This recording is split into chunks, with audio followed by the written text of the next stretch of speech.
The LCi T spares kit is supplied with every new system. 5 meters of PVC tubing is to be used to connect a stable air source to LCi T. A fragile glass spare infrared source bulb, 4 packets of spare O-rings of different sizes,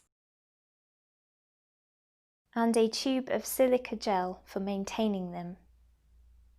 2 500-gram jars contain soda lime granules to fill the chemical column used to auto-zero or calibrate the LCi T.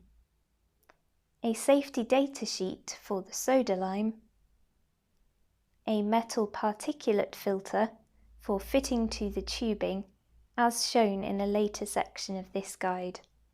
2 large particulate filters are also provided if required in harsh environments. 2 spare internal hydrophobic filters, a USB to mini USB cable for direct PC link for data transfer, and a serial cable or RS-232 for monitoring and programming LCi T from a PC. Lastly, all ADC manuals are saved onto a CD for your reference.